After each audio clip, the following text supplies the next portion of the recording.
Hello, everybody. Welcome to the Hovey Podcast. My name is Matthew Hovey, here with Jay Boc, former stuntman and comedian. Jay Boc, how you doing?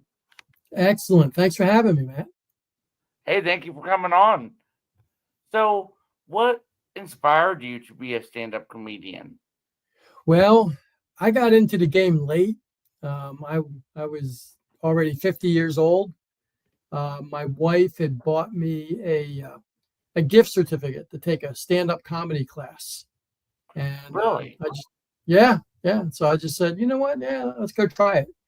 And we took the class, and I fell in love with it, and got into it. The bug bit me, and I said, I think I want to do this.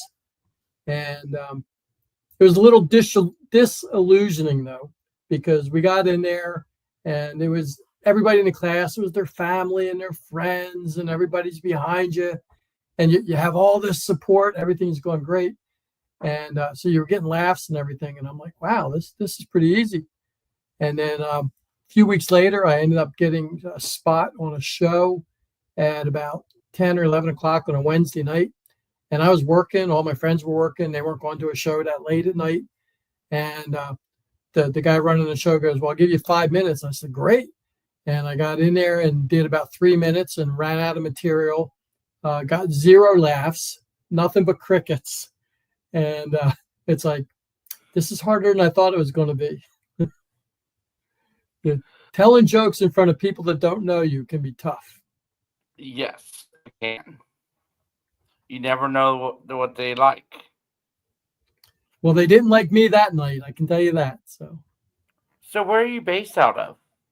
I am about 45 miles south of Cleveland and about 30 miles west of Akron, Ohio. And so I pretty much, well, in my prime, because I've been doing this for 20 years, I traveled all over the country. Then I started shrinking my circle a little bit. And I've always done clean comedy, although I had my late night Vegas set, but I don't do that as much now. And so I'm pretty much stick to the Midwest now, and even shrink that some now, because I'm at the back end of my career. So I've kind of gone full circle. So where are you at in your career? Where are you at? I'm in Indianapolis. Right. I haven't traveled outside of Indy for my comedy yet. I performed one day for Morris Day and Time, opened up for him. Yeah. At the JW Marriott downtown Indy. Okay. In front of over 800. And how was that for you?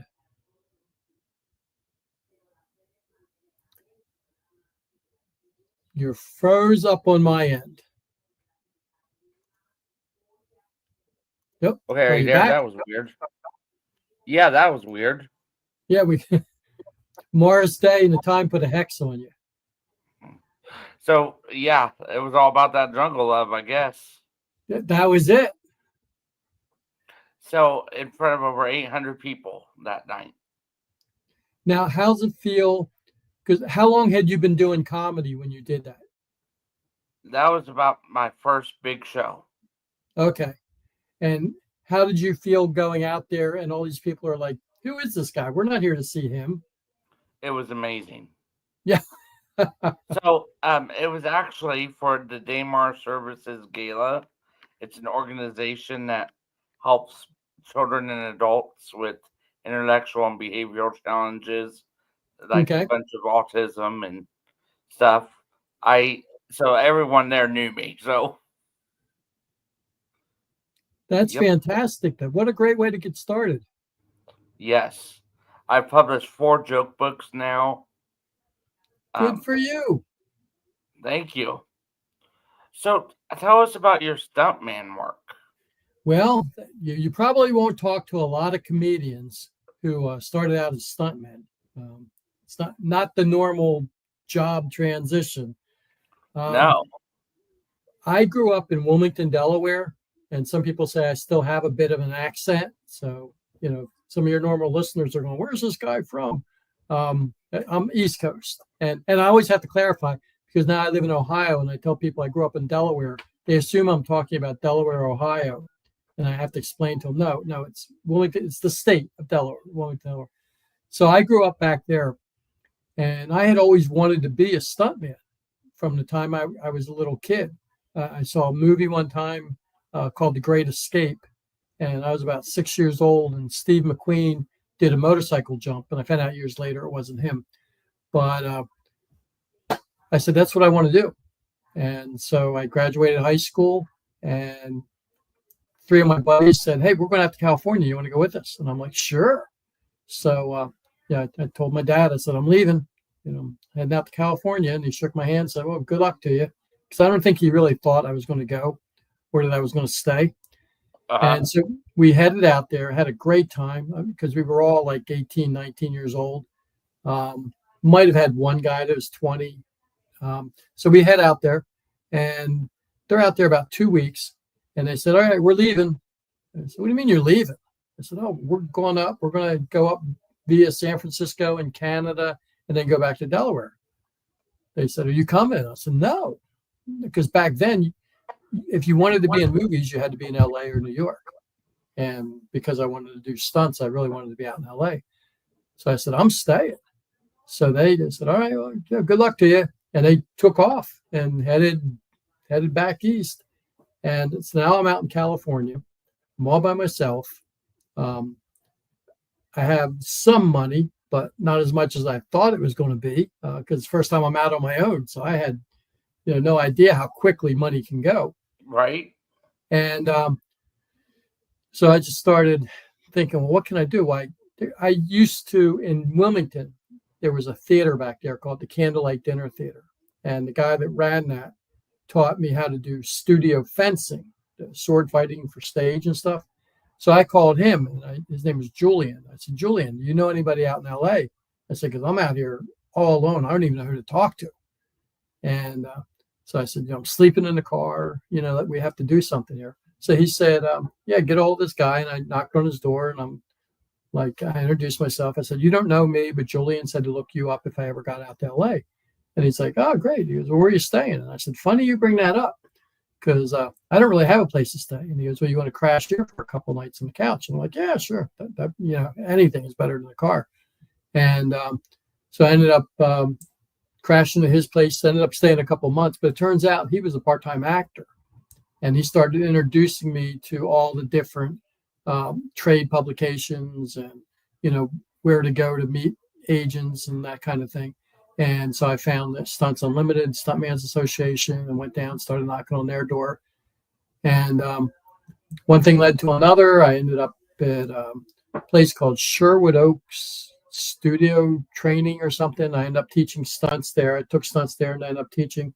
Then I ended up at a place called Kahana's Stunt School in Chatsworth, California, and ended up teaching there too. And that's what kind of launched my career. Were you ever in a movie? Oh, yeah. I was in pretty much any action show between the mid-'70s and mid-'80s. Everything from, the A-Team. I was in Escape from New York. I was in Octagon. I've been beat up by Chuck Norris. You were beat up by Chuck Norris? Well, yeah. How was that? It was pretty cool, actually. So he's a super nice guy. And the way we actually connected was we were working on, I worked on a couple of his movies, and I think it was Octagon. And he's working out in a gym. And so he calls a guy over to hold the bag for him. And so I'm holding the bag, but I'm kind of like loosely holding it. And he gives it a kick and it about knocked me down. So he's like, look, dude, put the bag up against you. And we kind of struck up a rapport. And the next thing I knew, his brother was the stunt coordinator on that. And so I ended up doing a bunch of stunts in the movie. And, he beat me up a couple times. So. Do you still talk to him ever? No. A lot of the people that actually I'm doing a joke now that I'm trying to get a hold of them because I want to set up a gig where Chuck Norris takes on 100 gorillas to kind of see who would win that fight. But they'll take off on all the people saying, could 100 guys beat up a gorilla? So I'm Right? just wondering if 100 gorillas could beat up Chuck Norris. So, but he doesn't sound like he's interested I in that. think Chuck Norris would win. He probably should. I mean, it'd be bad for his brand if he lost. So, Right? but I mean, Chuck Norris doesn't flush the toilet. He scares the crap out of it. yeah, well, he is a really nice guy, and he's actually a little older than me now, so you don't have to worry as much about him. And that's the thing. A lot of the people who I worked with are now passed away and long gone. In fact, my mentor, a guy named Kim Kahana at the Kahana Stunt School, just passed away several months ago. And Wow. he just got like a lifetime. The man. There's a documentary called "The Man Who Changed Hollywood," and it's all about him. He was a huge influence. But that introduced me to show business, but I never wanted to be an actor. I just wanted to go in and get set on fire, or jump off the building or wreck the car and get my check and go home. So, but you became an actor. I kind of got into acting a little bit. I didn't really want to be an actor. And then fast forward, oh my gosh, probably 30 years later. And I had mentioned to my wife, I'm like, I think this comedy might be like a funny thing to try. And then she got me the gift certificate, and then one thing led to another. And then I spent 20 years doing comedy. And the nice thing, the person who kind of pushed me said, look, work clean, because you'll do a lot better working clean. And I was more comfortable working clean. So we had, I would go out and trying to get open mic time. And the only thing available was bars. And I had a real hard time, because you get up in a bar and you try to be clean, and you're following some guy who's telling jokes about, his grandmother's vajayjay, and I have to follow that with some kind of clean. It was hard. It was really difficult. Yes. But I knew if I got a laugh in the bar setting, then it's probably a pretty good joke. Yes. So by working clean, that also introduced me to a lot of corporate gigs. And it started out just doing, a small little chamber of commerce or something. And then it led to bigger and bigger gigs. And then I realized there's more money to be made doing corporate than there is doing them in clubs. And so what's the biggest corporate event you did? I was down in Atlanta. I wasn't down in Atlanta. They had called me and said, can you be in Atlanta like on a Friday or something, or a Thursday? And it's like Monday. And I'm like, yeah, let me check my schedule. And naturally my schedule was clear for that, because I had a day job. And I'm like, yeah. I said, you're going to have to pay for my airfare, and you're going to have to pick me up at the airport, give me a room the night before the show, and if need be, the night of the show, after, because it was a day gig. So I said, you can give me 2 nights at the hotel, you can get me back and forth to the gig, and you fly me back and forth. We can do it. And they're like, well, how much? And so I said, it's kind of short notice, but I can do it for $5,000. And they're like, okay. And I'm like, darn, I should have asked for more money, because they agreed too quickly. And I'm like, learned a lesson there. So I don't know to this day who canceled out on them, but that ended up being a pretty good time. And what company was it? I don't really want to go into that at this point. Okay. How many people was it, though? It was probably 2,000 or something. It was a national meeting. Wow, that's amazing. So, but that led to opportunities, with companies like Pepsi, National City Bank. You performed for Pepsi? Yeah, it was a regional thing for Pepsi. But how many people did you perform in front of there? I don't remember. I mean, because they have so many different divisions and so many groups and stuff. What's the biggest crowd you performed in front of? Probably the Georgia gig, because that was their national meeting. Yeah, I'm thinking back. So, what tips do you have for aspiring comedians? Work clean. You heard that here, folks. Work clean. Work clean. It takes longer. It's harder. But I think you get more longevity that way. If you're working clean, a lot of it seems to be a lot more personal, so it's harder for people to steal your jokes.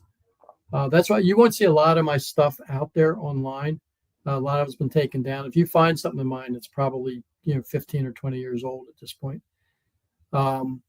So that's what I would encourage is just find your comedy voice, find what you like. The thing I always get when young people say, "Well, you're an old guy, you have a lot of experience to draw from," and I take it as a compliment. I'm hoping it's a compliment, but I try to tell them it's like wherever you go, if you're walking down the street, if you're in a supermarket, if you're at a soccer game and something makes you laugh, stop for a minute and say, how can I make this funny for 300 people who aren't here? Whose perspective do I have to look at this from to try to throw some tags into it? Because I tell them, I said, funny is everywhere. And so that's what really motivated me. And the way my comedy career has gone, again, because I was a road dog for a long time and stayed at some pretty crappy condos. And now I'm at the point in my life where when you first start out comedy, you're just happy to be on a stage. You just want somebody to hear what you got to say. And you're not even worried about the money or anything. You're like, you know what? Yeah, give me 5 minutes. Let me do 5 minutes. I swear I'll be funny. I promise. And so you got that enthusiasm just to tell the joke that you wrote.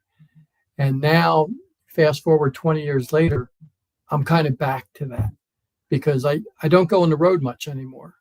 It has to be a really special event for me to go on the road and do something. I don't fly anymore. If I can't drive there, I don't go there anymore. I would rather spend more time with my grandkids going to a soccer game or a track meet or a cross country meet or something, because they'll only be kids for so long. And I know that from raising my kids. So it's like, I want to be there for them. Now, I know you said we can't find much of your comedy out there, but would you mind doing a snippet of your comedy? I'll do one of my favorite jokes I do for you. And because I talk, a lot of my material is family oriented. It's what happens in my family. I talk about my grandkids. I talk about my wife. I talk about my kids. I talk about, the day-to-day things that happen. So I like to talk about how I try to give advice to younger people who are recently married or just got engaged. And I try to get the people in the audience who have been married for a while to back me up on it. And I'll ask around, it's like, how long have you been married? And somebody will say, 30 years. And someone will say 35. And somebody will say 40. And it turns into an auction. Sounds like it. Some little couple in the back going 65 years. And then you find out they're married to 6 different people. But that's so. But so I'm like, so back me up on this. If you want a marriage to last, there's one thing you must never, ever, ever do. So are you engaged, Matthew? Married or anything? Nope. Okay, then take notes because this will be important. When you do get married, if you don't want the marriage to get screwed up, and there's a lot of things us guys do to screw up marriages, but if you follow this advice, never, ever do a project together around the house because that will wreck a relationship quicker than anything. If you ever try to do a job with your wife, oh yeah, you guys will start fighting over everything. It's a mess. And I found this out a couple of years ago. I was putting shutters on my house, and I got a 2-story house. And so I asked my wife to help me. She had one job, just one job. All she had to do was hold the ladder. That's it, right? So we're out there, and I got the ladder against the house, and I got screws in my mouth and a drill and a level and the shutters. If Ringling Brothers drove by, I'd be a flying Walenda, okay? I'm risking my life. And I'm not getting stunt pay for this, okay? But I'm up there, and I'm balancing everything and, risking life and limb. And I look down, and my wife is weeding the garden. So I'm upset. I said, what are you doing? And she looks up and says, accidents pay double. And that's the punchline. That is hilarious. Because, and that's one of the things I learned too, is when I joke about my wife, I always give her the best punchline because otherwise you just come off as being mean. And so if I have a joke about her, I'll always give her the better line or the better tag or better punchline. And I bet she appreciates that. um, she's heard it so much now, I don't know if she listens anymore. Although I will tell you a story. I was doing a military gig, and it was awful. Not the people, but the way they had the room set up. And that's another thing you learn over the years too. It's not just the jokes; it's knowing the venue, how you're set up, and how you're presenting. So this was an awards dinner, and they said, "Okay, we're going to be at such and such a ballroom, and we have you scheduled for this time, and join us for dinner, and that would be nice, and bring your wife." I'm like, "Okay, great." So we show up, and the room's all set up, beautiful room. The problem is they have people sitting on the right and on the left. And the whole middle of the floor is wide open for dancing later. So their plan was to have a little awards dinner for people and bring me up after that.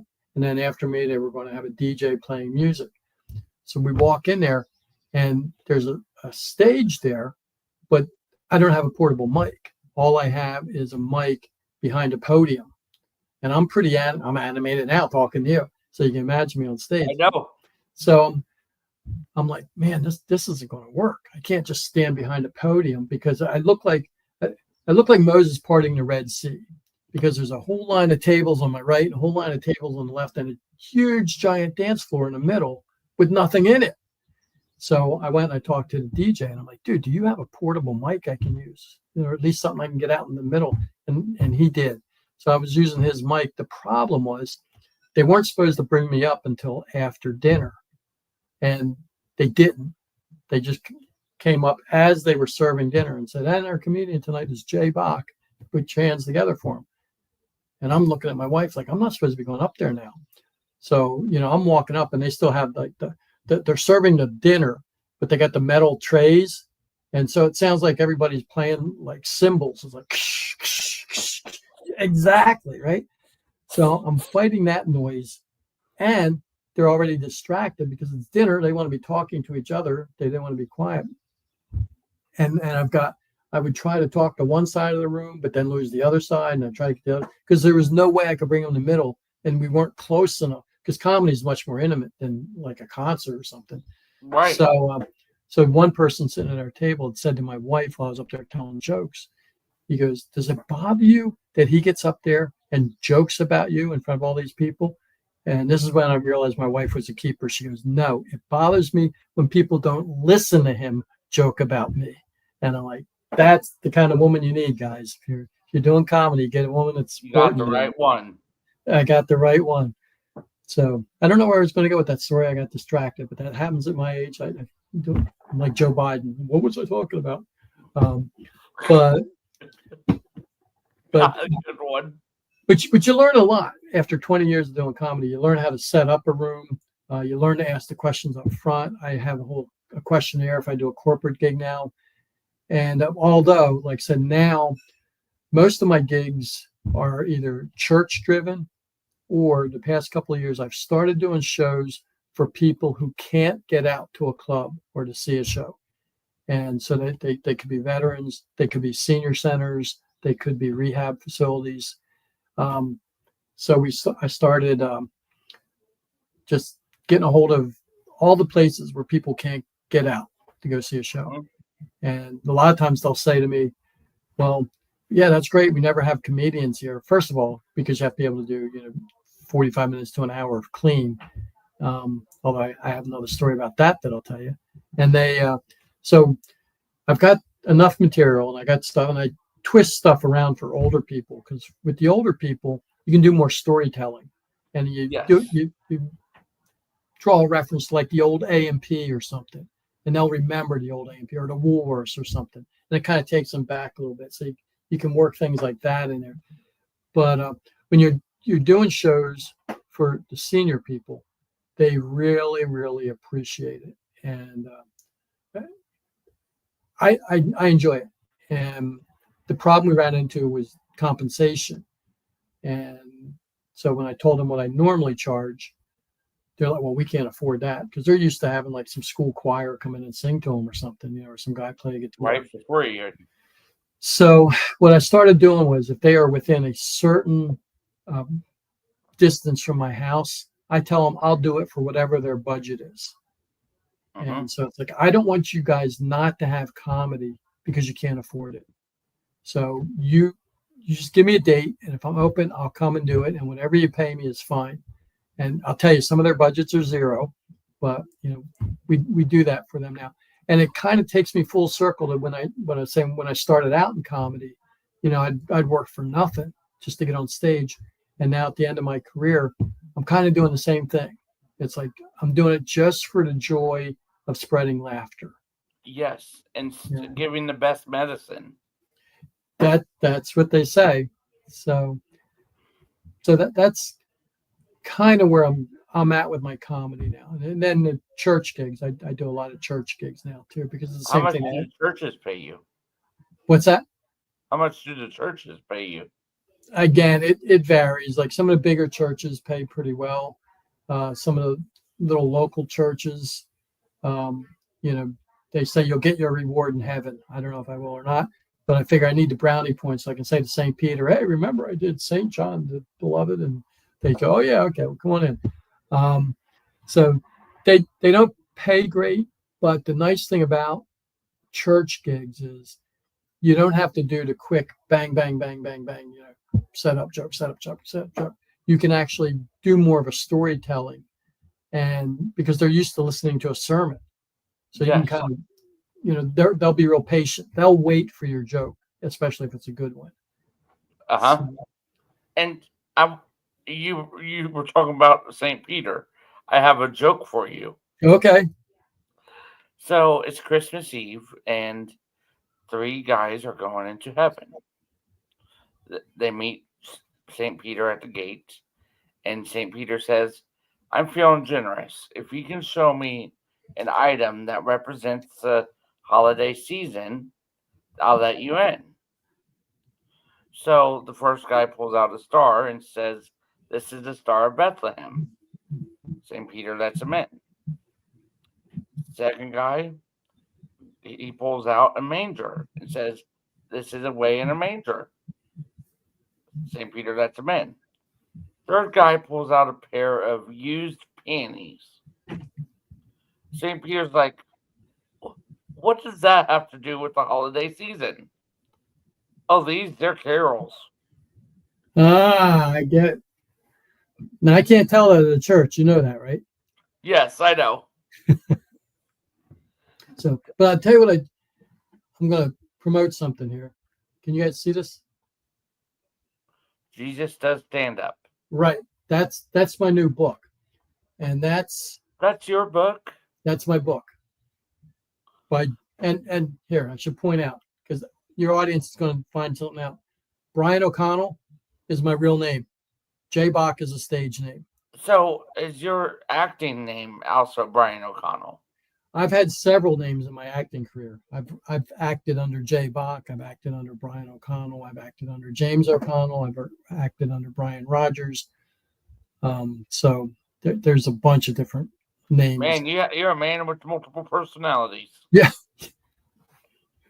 So, how can I get one of your books? Well, Amazon has them. You can, if you want an autographed one, get a hold of me on Facebook under Jay Boc and let me know. And I'll send you an autographed one. You throw in an extra $5 for the shipping and handling, and I can get you an autographed one. But Amazon will have, any major bookstore can order it for you. Walmart can order it for you. How did you publish it? It's self-published, but I had the assistance of, I always forget the name of it. What is your self-publishing site? My editor and the person on my publisher was called Year of the Book in Glen Rock, Pennsylvania. But do you know what service you use to self-publish? I use Lulu for my books. Yeah, and again, I'm a techno idiot, so I apologize. We just kind of ran through Amazon. However, we set it up with Amazon. So, and she did all the editing and everything. But it's it's called Jesus Does Stand Up. And it's the only book you'll ever read about Jesus that also mentions scripture, but also mentions Shrek, John Lennon, the Three Stooges. They're all in here. So, Wow. and what I did was the first drafts were so bad that because I've had some religious people look at it, and one of the religious people wouldn't even comment on it. And so I'm like, see, apparently his mom raised him to be the type of guy, if you can't say something nice, don't say anything at all. So he goes, I'm not going to say anything about your book because he probably just thought it was terrible. But that was good for me because, like, the first time I did comedy, when you fail, you go back and you do it better. And so the initial setup for the book was actually Jesus standing on stage telling jokes. So reading like a set list. And it just didn't read well. I mean, it's the kind of thing that could probably act out well, but it didn't read. So I changed it to where Jesus is actually being interviewed in the green room. And kind of like just what we're doing here, only that's what the premise of the book is. Somebody, instead of you interviewing me, you'd be interviewing Jesus and asking questions and he'd be answering them. And then there's a section where he's on stage, and then we're back in the green room at the end discussing his show. So it's and it's got a bunch of 5-star reviews, which is good. So I'm happy about that. That's amazing. Congrats. Well, thank you. Well, congrats to you. You're Mr. Author too. Thank you. And Jay, I wanted to thank you for coming on my show and being on the podcast, being part of the Hovey Podcast family. Well, I appreciate the invite. I look forward to having you on again. Look forward to that. If I can get anything scheduled over in your neck of the woods, I'll stop in and we'll do an in-studio presentation, and we can talk more about stunts or my life as a bill collector. Alrighty, you may have to perform a stunt for me. What's that? Are you there? No, you cut out on me. Okay, are you there, Jay? I'm still here now. Hello? Hello, can you hear me? Yeah, can you hear me? Yes, I can hear you. Technology. You gotta love technology. Right. I'm trying to turn on. Here we go. Let me do this. You want me to start singing or anything?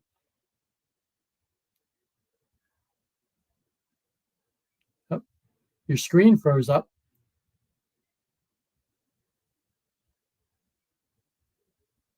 Hello. Go ahead and sing. No, believe me, you'll lose every listener you ever had. So your followers will just drop you. Well, again, Jay, thank you so much for coming on. We greatly appreciate it, and we look forward to having you on again in the future. When will you be in Indiana again? I don't know. I've been talking to Chris Kettler. He owns Crackpots, but he also has a place in the Fort Wayne area. Fort Wayne Comedy Club? Yeah. So, yeah. Shout out to Chris Kettler. Yep. Shout out to Chris. Crackpots Comedy Club and how do you say the M word? What's that? Crackpots Comedy Club in Massillon, Ohio. And then Fort Wayne Comedy Club. Yes. Shout out to Chris Kettler. So yeah, Chris is a good guy. Thanks for coming on. I'm about to end the stream, but stay on for a minute so we can chit chat. Sure. Thank you. This has been episode 107 with special guest comedian Jay Boc. Thank you. Let me know when it hits.